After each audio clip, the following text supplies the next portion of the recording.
In tonight's Government Insider, the Littoral Combat Ship. The LCS program is one key to the Navy's forward-looking strategy.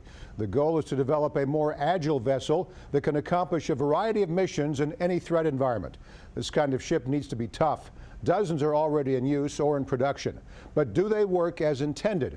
For answers, I'm joined by Michele Mackin, Director of Acquisition and Sourcing Management Issues with the Government Accountability Office. All right, Michele, give us some background on the Littoral Combat Ship Program. Why was it created?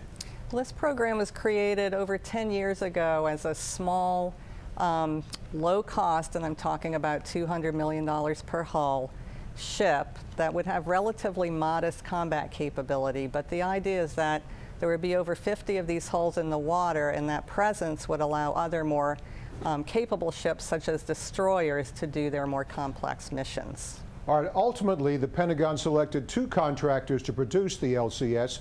How did that impact their construction? Yes, the original plan was to down select to only 1 shipyard, but the Navy switched course and has awarded contracts to 2 different yards. One down in Alabama is building a variant of the LCS that's aluminum. The other contractor in Wisconsin is doing a more traditional steel hull. So there are 2 very different variants of the ship out there right now. And I'll add that the cost of the ship is now upwards of $400 million per hull. All right, let's fast forward 6 years. The Littoral Combat Ship has lower survivability and lethality requirements. The Navy has also removed several design features. Why? The Navy has lowered the ship's survivability and lethality requirements over time, primarily because of cost reasons and also to keep the weight of the ship under control. And due to these changes, the Navy has actually had to change its concept for how the ship will be used in combat.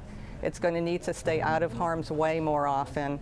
And in fact, there may be cases in battle where other ships, such as destroyers, will need to actually defend the LCS instead of focusing on their primary missions. All right, so the program marches on. I'd like to read an excerpt from the report you published last month.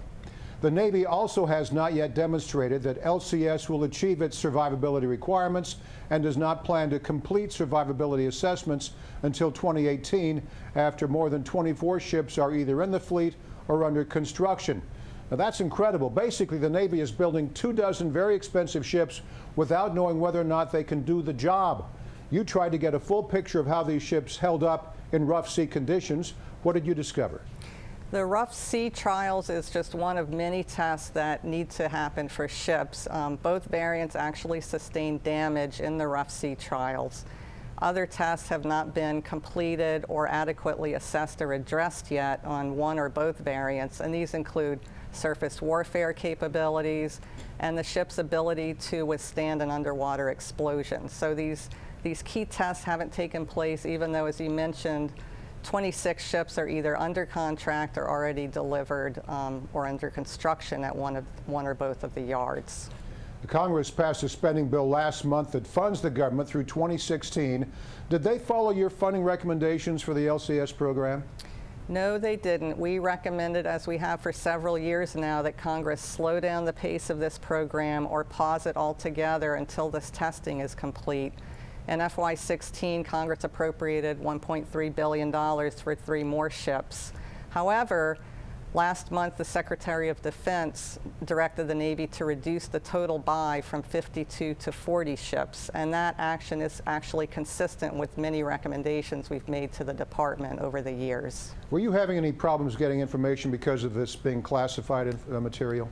We didn't. We issued a classified report in July. We had to spend many months working with the Navy to get it to the point where we could publicly release it. We did think it was very important to get the public version out there, which we did just recently. From what you've said, basically, it sounds like these ships are, a lot of them are like little sparrows that need the protection of their mother hawk, for example, that they can't do the jobs themselves, so these destroyers, instead of doing their job, have to defend these new ships. In some aspects, that's correct. I think what's the important thing to remember here is what was originally envisioned for these ships and how that's changed and evolved over time. They are definitely less capable today than the Navy had thought they would be over 10 years ago, and at the same time, the cost has doubled. It's good to have you on the program, as always. Michele Mackin with the GAO. Thanks, Michele. Thank you.